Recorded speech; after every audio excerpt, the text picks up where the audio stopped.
Saya tidak pakai perhitungan, saya telepon langsung kepada Allah Ta'ala. Ya Allah, kemarin tanggal 4, malam 4. Ya Allah, ini sudah 29. Satu Syawalnya kapan? Allah Ta'ala ngendika tanggal 5 semua kowe kaya ngono. Lah makanya disalahke wong ora apa-apa, urusan ingsun Gusti Allah. Bismillahirrahmanirrahim. Teman-teman sekalian yang dirahmati Allah, berkenaan dengan video yang kemarin saya buat yang membahas tentang jamaah aulia di daerah Gunung Kidul, Yogyakarta. Mereka merayakan 1 Syawal, yaitu Lebaran Idul Fitri 1445 Hijriah, bertepatan dengan hari Jumat tanggal 5 April 2024. Dalam video itu secara tegas saya mengatakan apa yang mereka lakukan itu merupakan kesalahan yang fatal, merupakan kekeliruan yang sangat jelas kesalahannya. Maka bagi saya kesalahan seperti itu tidak bisa ditoleransi. Tapi kita tetap harus mengingatkan, walaupun tadi mengingatkan dengan tanda kutip tidak boleh anarkis. Tapi saya katakan kalau itu memang salah, harus tegas mengatakan bahwa itu sebuah kesalahan. Sebagian ada yang mendukung saya, sebagian ada yang marah. Mas, kamu tuh jangan nyari rusuh, biarkan perbedaan itu sebagaimana yang ada saja. Kita saling menghormati, saling toleransi dan lain-lain. Baik teman-teman sekalian yang dirahmati Allah, karena Lebaran, puasa itu bagian dari kegiatan peribadatan di dalam agama Islam. Maka menghitung benar dan salah peribadatan di dalam Islam itu ya menurut kacamata agama Islam. Jangan dilihat menggunakan budaya, jangan dilihat menggunakan adat istiadat, tapi lihatlah apa yang mereka lakukan. Ibadah Lebaran, Idul Fitri, kemudian puasa adalah kegiatan ibadah keagamaan Islam, maka lihatlah menggunakan kacamata agama Islam. Sehingga nanti kita nggak kebalik-balik dalam memandang itu. Maka di dalam Islam atau dalam hukum Islam itu terbagi menjadi 2 kategori. Ada kategori hukum yang boleh terjadinya perbedaan atau yang sering kita sebut sebagai khilafiyah istihadiyah.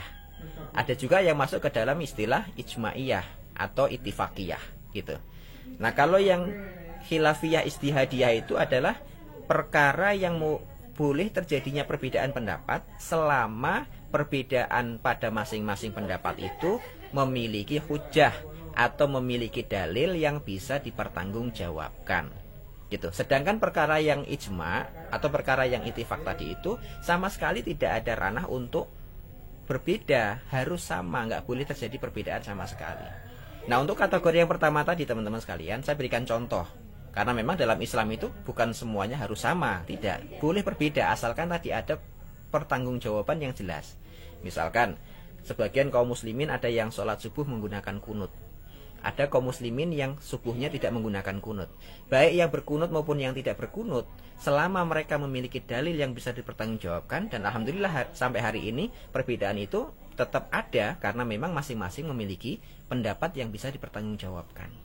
Maka ya sudah, untuk urusan yang seperti itu kita harus legowo, tasamuh, kalau dalam bahasa Arabnya kita lapang dada bahwa perbedaan itu memang ada, dan masing-masing perbedaan pendapat itu ada dalil yang bisa dipertanggungjawabkan. Nah, tapi untuk kategori yang kedua, yaitu perkara yang sifatnya ijma, bahwa ada masalah-masalah yang tidak boleh terjadinya perbedaan. Apa dalam hal ini? Dalam hal ini adalah bahwa tahun Hijriyah atau tahun Islam adalah tahun yang penghitungannya itu menggunakan bulan, sehingga tahun Hijriah itu juga masuk dalam kategori tahun Qomariyah atau tahun bulan.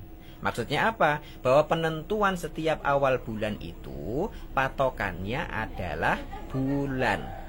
Kalau dalam Islam kita menyebut awal bulan atau bulan yang berada di awal bulan itu namanya hilal. Maka metode apapun yang digunakan, asalkan patokan pijakan utamanya adalah melihat bulan atau menghitung bulan, maka pijakan itu masih boleh dilakukan. Sebagaimana terjadinya perbedaan antara Muhammadiyah dengan NU atau dengan pemerintah. Muhammadiyah menggunakan metode hisab, menghitung kebiasaan bulan sampai kapan kira-kira akan muncul hilal. Namun lagi-lagi yang menjadi pijakan masih hilal atau bulan. kalau pemerintah dan Nahdlatul Ulama juga masih bulan, cuman menggunakan metode ru'yat yang langsung melihat menggunakan teropong atau menggunakan mata telanjang. Pada intinya bahwa yang menjadi itifakiyahnya atau menjadi ijma'nya bahwa tahun Hijriyah itu adalah tahun Qamariyah, maka pijakan utamanya yang tidak boleh berbeda adalah bulan atau hilal. Gitu. Adapun metode menghitungnya atau melihatnya itu yang boleh terjadinya perbedaan. Itu teman-teman sekalian.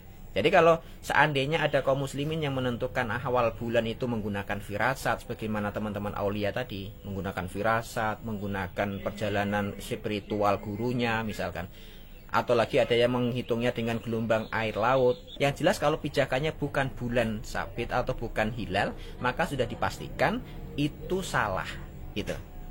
Adapun perbedaan antara Muhammadiyah dengan NU, walaupun beda metode, namun masih sama ujungnya, yaitu penghitungannya dan patokannya, pijakannya adalah bulan. Itu masih boleh dilakukan. Nah teman-teman sekalian, kenapa saya katakan apa yang dilakukan oleh teman-teman aulia itu tidak bisa dibenarkan? Karena memang sudah keluar dari jalur penghitungan tahun Hijriyah. Nah kalau itu mau digunakan dalam kegiatan adat istiadat atau budaya silahkan. Cuman kalau ini urusannya adalah agama, maka penghitungan itu tidak boleh keluar dari jalur bulan yang tadi kita sebutkan. Kenapa? Karena Hijriyah itu adalah tahun Qamariyah. Nah logika ini teman-teman sekalian, saya sebagaimana teman-teman tahu bahwa sholat subuh itu jumlahnya adalah 2 rakaat. Ini ijma', ittifaq semua ulama, tidak boleh terjadi perbedaan. Kemudian tiba-tiba ada satu jamaah, misalkan ini logikanya saya dekatkan dengan seperti ini. Kemudian tiba-tiba ada satu golongan atau satu aliran tertentu dalam Islam yang menjalankan sholat subuhnya menjadi 4 rakaat atau 5 rakaat. Kemudian kita tahu kondisi itu. Ada yang mengingatkan kalau sholat subuh, niatnya sholat subuh, ya sholatnya cuma 2 rakaat, tidak boleh lebih dari itu. Nah kemudian ada yang mengatakan, mas, nggak usah diingatkan mas, kita harus toleransi, perbedaan itu harus kita jalin dengan baik, nggak boleh saling mencela. Mas, kalau memang sholat subuh itu secara ijma'nya adalah 2 rakaat, itu mau ditambah setengah rakaat pun tetap salah, apalagi sampai 5 rakaat.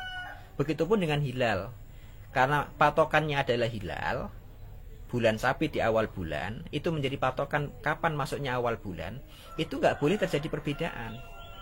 Adapun nanti metodenya ya silahkan hitung dengan hisab maupun lihat dengan ru'yat, itu urusan lain gitu. Tapi patokannya wajib bulan, nggak boleh yang lainnya. Firasat nggak boleh dipakai, perjalanan spiritual nggak bisa dipakai. Bahkan Mbah Benu itu dengan istilah menelpon Allah gitu ya, itu udah salah kaprah dan nggak bisa dibenarkan. Makanya tugas kita bersama, kita mengingatkan itu bukan berarti harus berbuat anarkis, bukan itu. Mengingatkan adalah pesan dari Allah Subhanahu wa taala, wa tawasau bil haq, itu saling mengingatkan dalam kebenaran. Mana yang salah kita katakan salah, mana yang benar kita katakan benar. Lah kemudian kita bina di situ. Ini memang tanggung jawab kita bersama, baik kita masyarakat sipil, baik melalui pemerintah, mau dari lembaga dakwah seperti Muhammadiyah, NU dan MUI sekalipun, itu semuanya punya tanggung jawab untuk mengingatkan bahwa apa yang dilakukan oleh teman-teman jamaah aulia itu merupakan kesalahan yang tidak bisa dibenarkan. Walaupun mungkin perubahannya tidak harus sekarang, tapi memang harus bertahap. Dimulai mungkin seperti saya membuat video ini, memulai dakwah. Walaupun mungkin ada sisi lain kawan-kawan ada yang langsung mendatanginya, ada yang langsung mengedukasi pengikutnya. Karena kalau mengedukasi kiainya, gurunya, saya rasa akan susah, itu nggak mungkin terjadi. Walaupun nanti kecuali dapat hidayah dari Allah, itu lain soal.